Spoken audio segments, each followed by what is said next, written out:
My whole question is in the area of finance. So how do people call the area of providing both in terms of ministry and every other aspect of your life without it affecting you people's marriage? So how do people do cope with it and also handle the issues? Okay.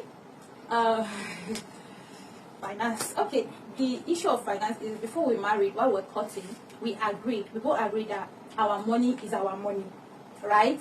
Our money belongs to the both of us, and we had plans for how the man is the head of the family, right?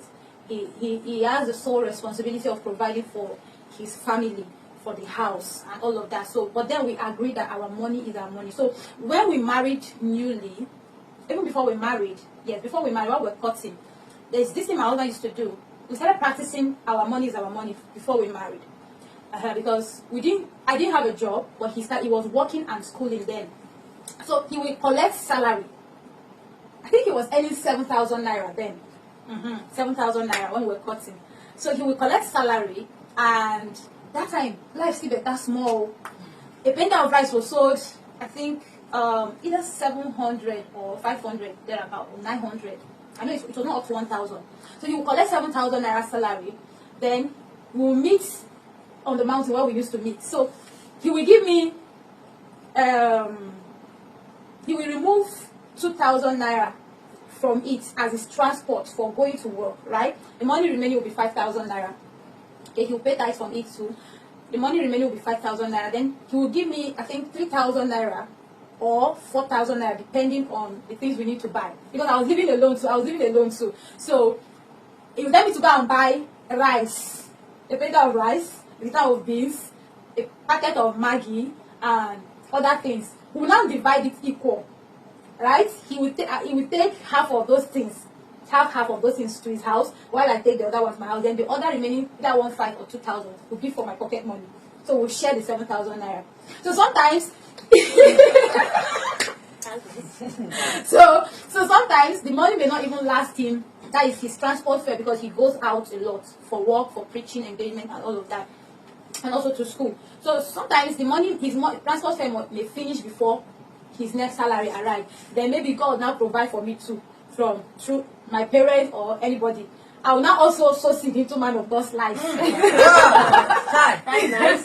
So I will now sow seed into man of God's life. So we started it from courtship, right? We started this from courtship, and when we now married, okay, few months before our marriage, I got a job in a primary school. They paid me 11,000 naira. So he said I should not do that work, that he doesn't like. How can somebody be paid 11,000? I said it's better than staying without doing anything. So I started working there. So I worked there into our marriage. So what happened is, from the first salary I was paid till the last salary job I did, each time I collect my salary, I drop it on the table, like I hand it over to him. That has always been my desire. That if I'm going to work, I'll submit my salary to my husband. This is not a rule, a general rule. It's a personal decision from time.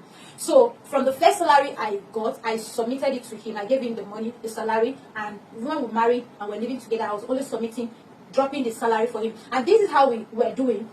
You see, if I collect that 11,000 naira, come back to the house, maybe they have paid us, this is the salary. Say, okay, I'll drop it on the table, right? Then if we need something in the house, I need something, like I need pad, maybe I need pad, collect money. Maybe I need this, collect money. Maybe I need this, collect money. Maybe I need this, collect money. So yeah, they chop the money. So this was how we're doing. So the only thing that we will finish that money, and I'll wait for the next salary to come.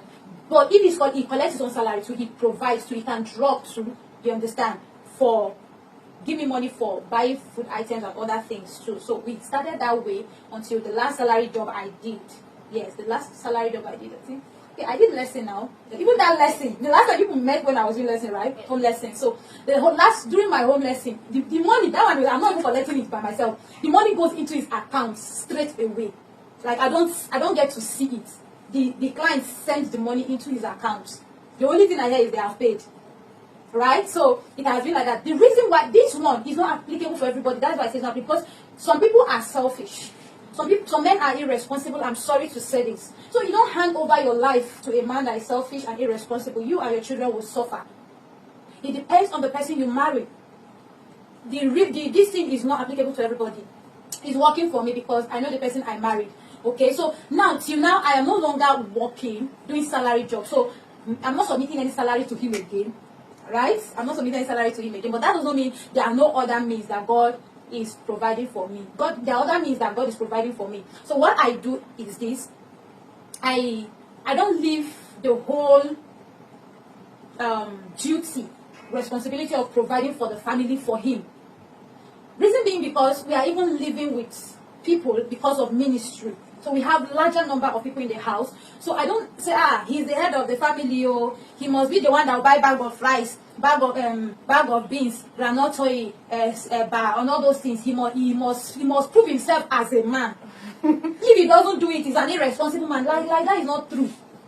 That is not true. So what I do is I support him. Okay? I support him in it that he brings out money. You know how it is. Things are expensive. Things are costly. You even buy food. It doesn't even last because of the large number of people in the house. So most times, what he brings will not be enough to last longer. What I don't do is, how can you bring this kind of small money? How can you bring this kind of small money? What can he even do? What can this buy? No, I don't do it. I'll just say, thank you. Then, from my pocket, from the small thing I have in my account or in my pocket, I'll just add to it. I will go and buy food. I will eat. The most important thing is let there be food. You understand? So if God bless me, I will add to what he brings. And sometimes he wants to buy much things in bulk. He'll go to the market and buy much things in the bulk and bring. I will not say, he brought this thing. What about small money for this? He will have to be the one that will provide his kilo because it's his responsibility. No, I handle those ones. You understand? So this is, we do it. Money for who we bring this or how this, it has never been a problem. Okay? I believe I've been applying wisdom in that area. I don't expect him to do everything. Okay? Every woman should also learn that this thing. Your husband will not be the one, especially if you're working and God is blessing you too. Support your husband. He must not bring the money down to the matches that you use. So he must not. So that is it. That is how God has been helping us. We are doing it as a teamwork. There is no specific amount that he must drop every month. As God provides, he brings, and as he provides for me too, I add. And anytime he doesn't have, and God provides for me, there's no law that says it must be through him alone. I belong to him, so my money belongs to him. So if God provides for me, and he doesn't have at hand, me and the money belong to him. So I bring it, we eat it. Yes, so that is how it has been. I'm his property. Yes. So praise God. I believe the question is answered, right? Yes. Okay.